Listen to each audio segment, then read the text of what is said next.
Well, I'm in Goodyear. Danny, you are not. So we will talk about Reds baseball in Goodyear here on our the Riverfront Territory.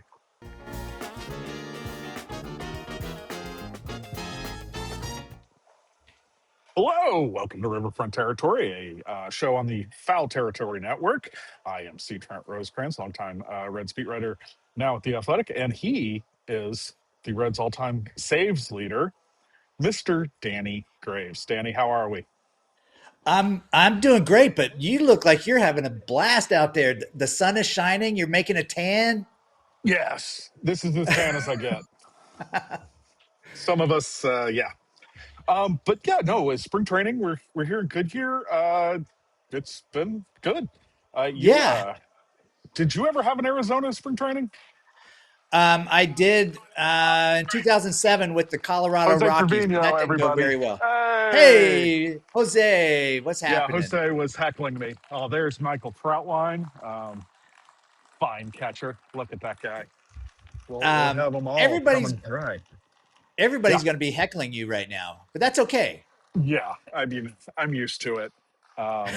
So, guys, you guys walking over to the batting cage. I'm between the fields and the batting cage. So, See, this is um, proof right here, Trent, that they actually do extra work even when the season's not going on, right? Even before huh? games start.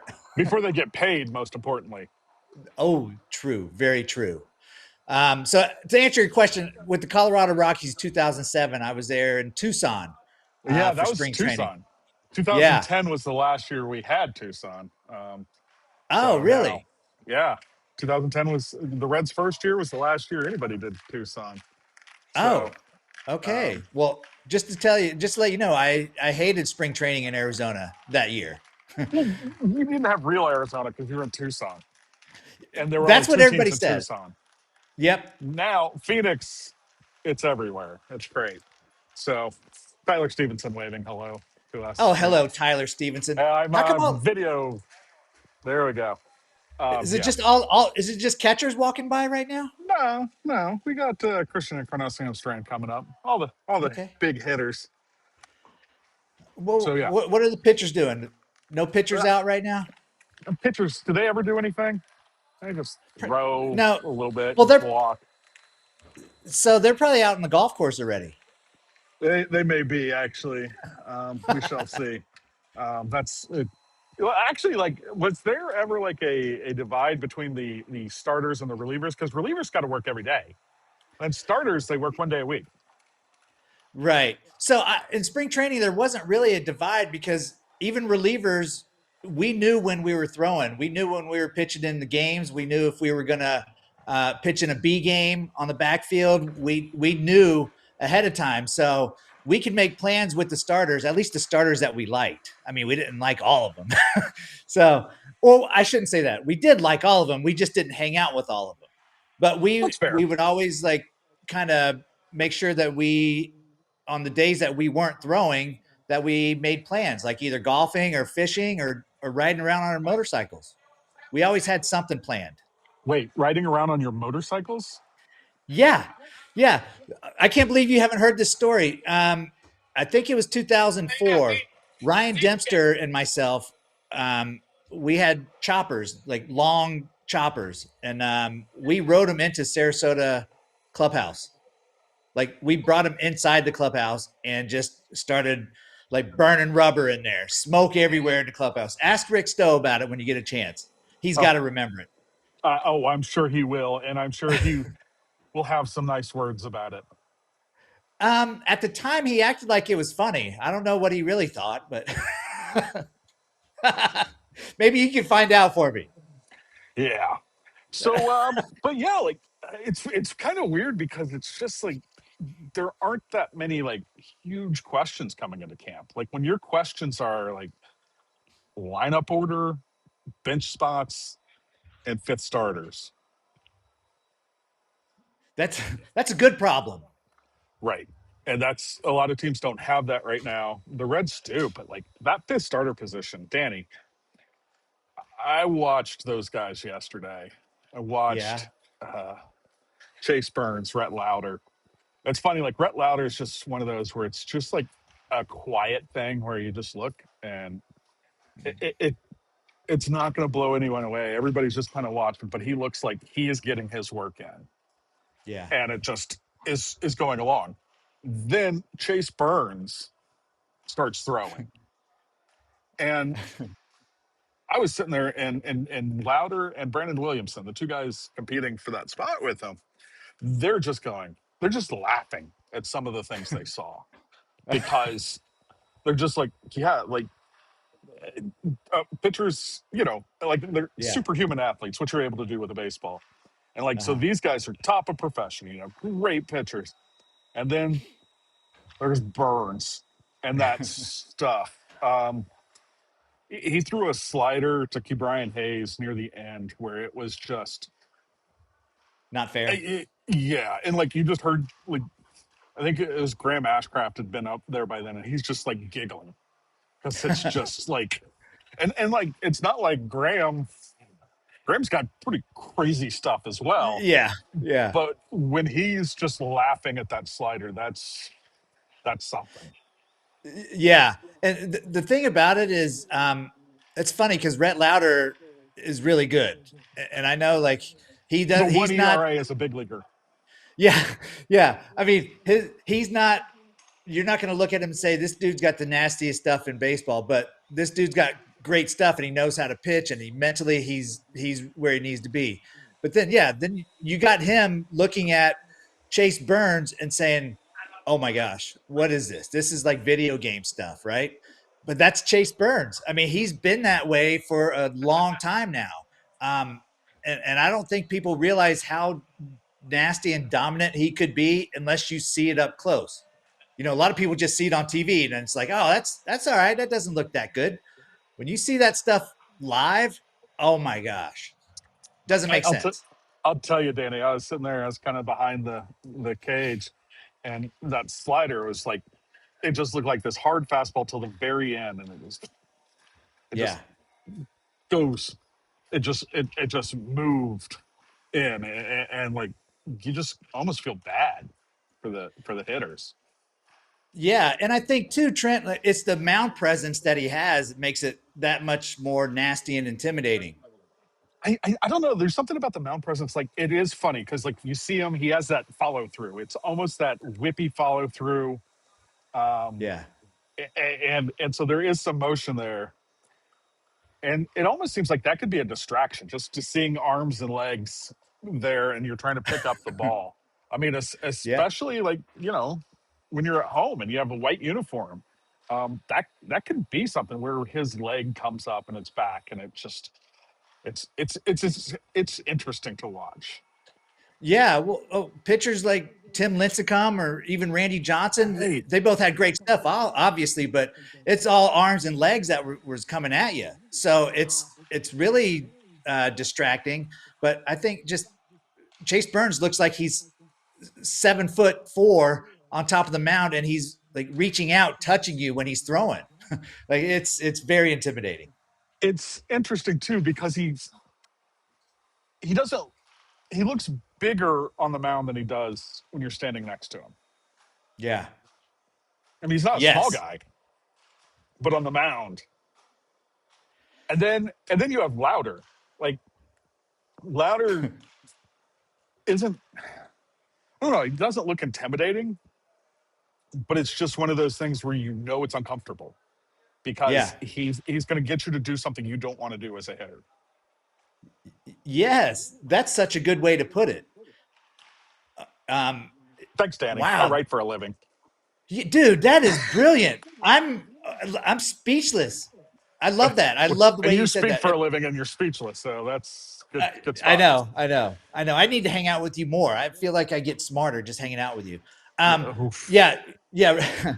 But Rhett Lowder, that's the thing. Like he knows how to pitch, and he's not going to have the lights out stuff, but he's still going to get his strikeouts, and he's still going to leave guys stranded on base if they get on base. And I'm looking at the size.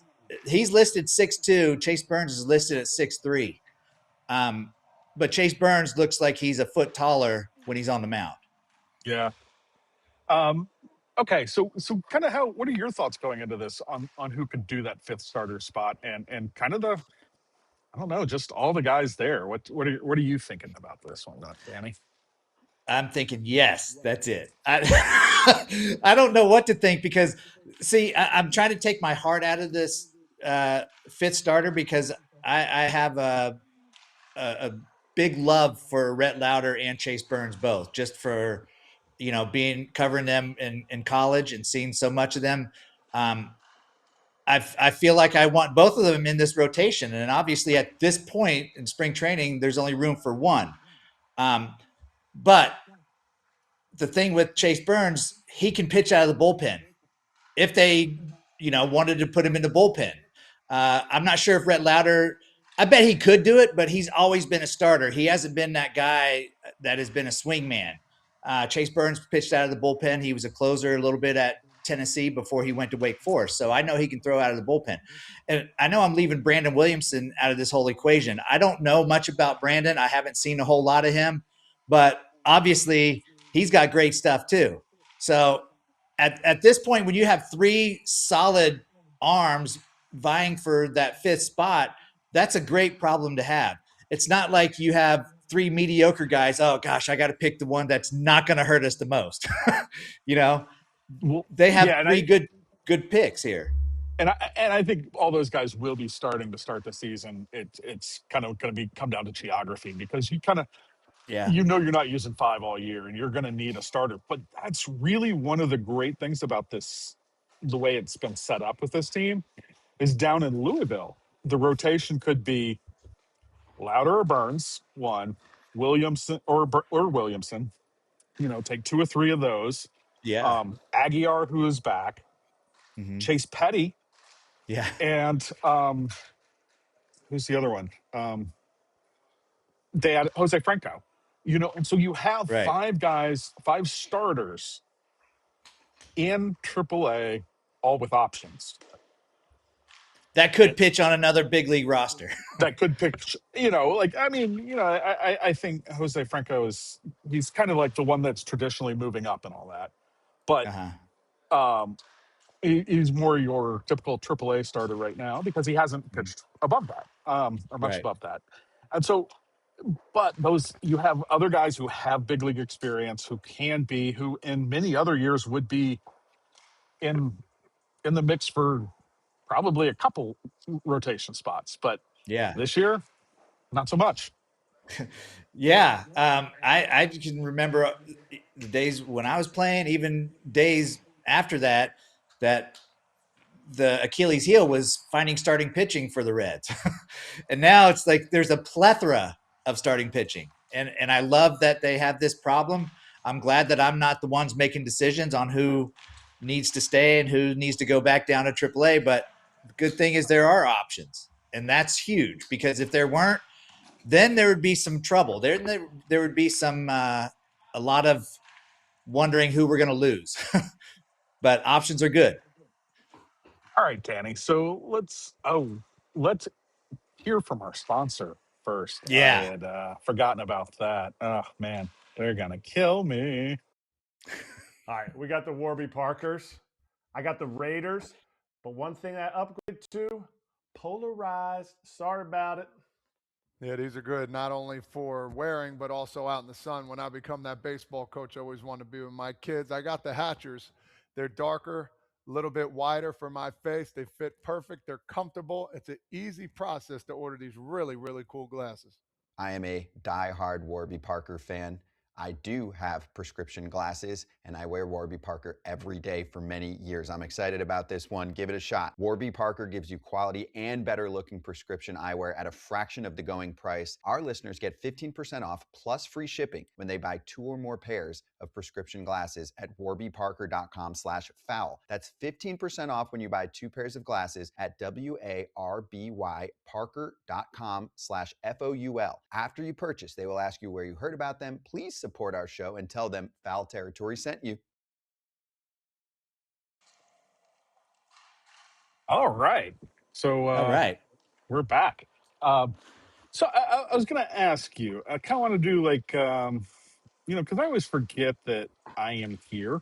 I mean, not I don't Mm-hmm. forget that I'm here, but I forget that not everybody is, and sometimes people want to know what's going on. What kind of questions like would you have coming in?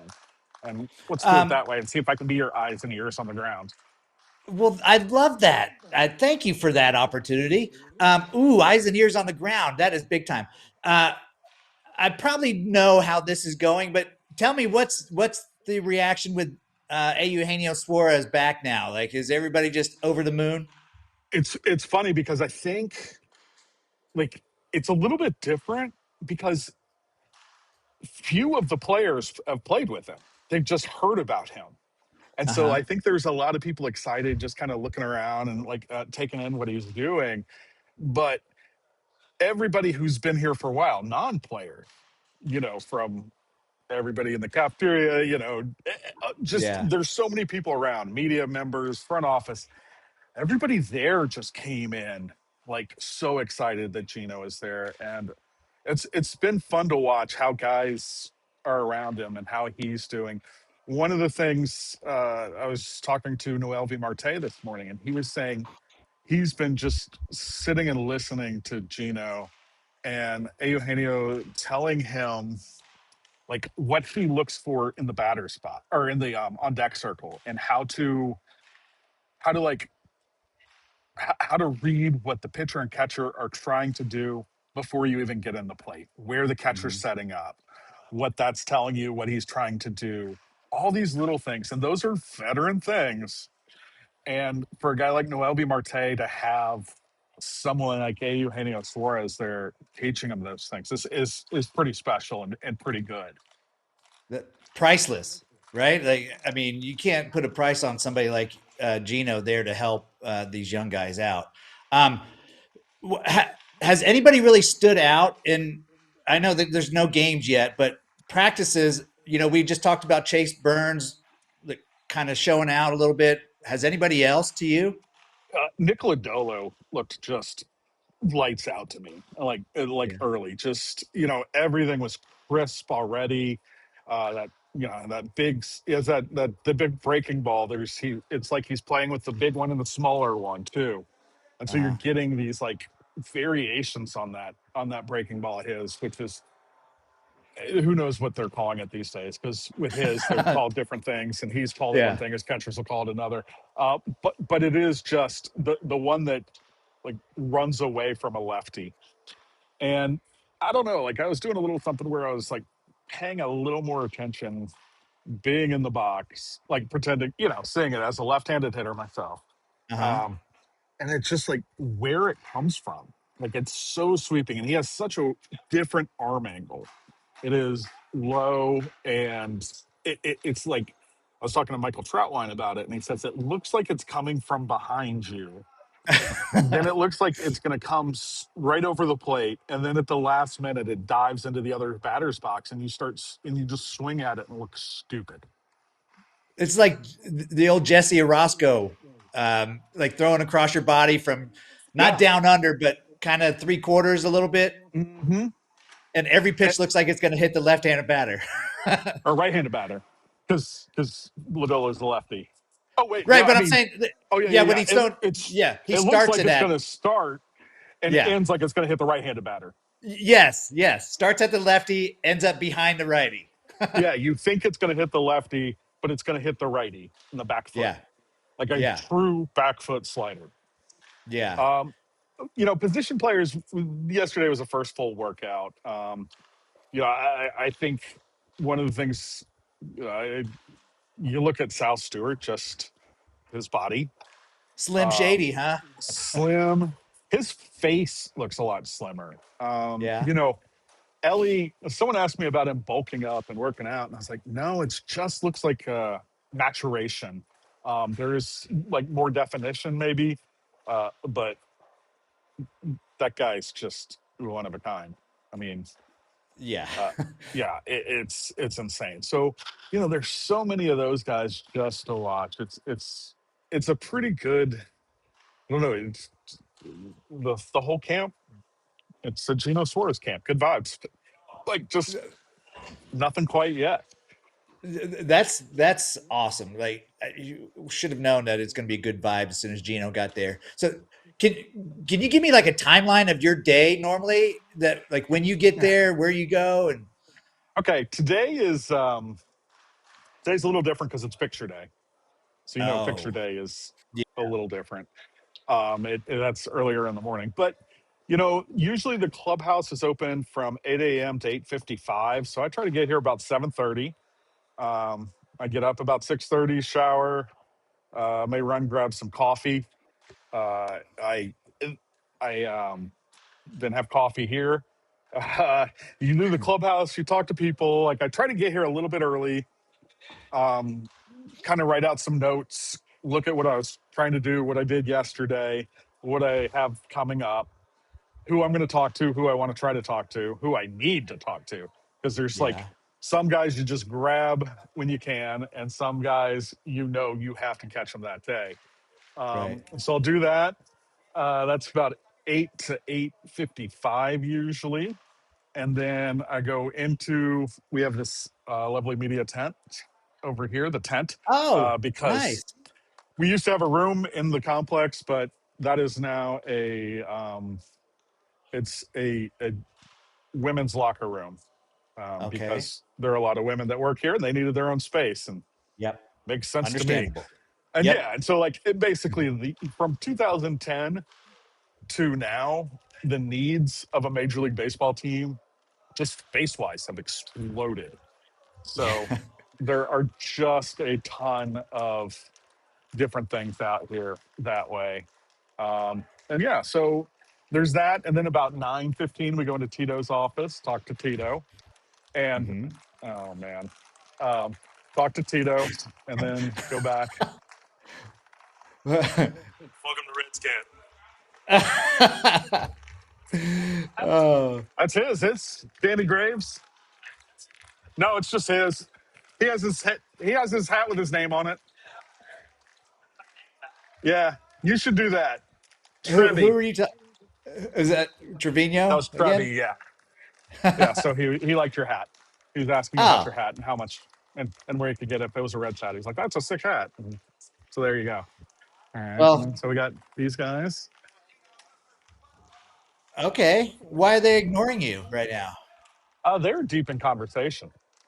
They've got Oh, work to do. These are men doing work, Danny. oh, Um, okay. and so All yeah, so right. then after Tito talks, I'll try to transcribe that, put it in my notes, start hmm writing some stuff, and then about 10ish, they come out and stretch and watch a little baseball. 11ish, 12ish, they're done. Uh, and then I will go into the clubhouse again, talk to anybody I need, and then try to write something. So yeah, That's awesome. I love the timeline there. Like it's very um, routine, and yeah, we there like is a lot routines. of routine, um, Yeah. and it can get a little Groundhog's Day. I'm going to go home before we get quite to that point, and it does Uh huh. change when we get to games starting. Yeah. But Which this is is this weekend? Saturday. Saturday. Yeah. So we're looking forward to that. And then I will go home next Wednesday and then come back near the end. Okay. So yeah, so that's where we are. And then we will be back. If anybody has questions that they want answered, uh, you can email us at riverfrontterritory@gmail.com. You can leave a comment. You can rate and review us. That would help us out. Subscribing would really help us out. We love that. Oh, Yeah. there's the man. That's There he that is. is Gino, that's what's up, buddy? Danny Graves. Guys, hey, how you doing? Good to see you back, man. I Nice can't to wait to see you, see you man. in person. I love you, brother. I have Um, my AirPods or my mic, so like we're not getting yeah, their sound really. But I yeah, figured you could tell him later what I said. yeah. um, yeah. So one last question before we sign off. With the game starting Saturday, I'm assuming Hunter Greene, and then are there like set days for everybody else? Has that been I'm not sure discussed? who's pitching the first game yet. I Okay. know the first game on Saturday.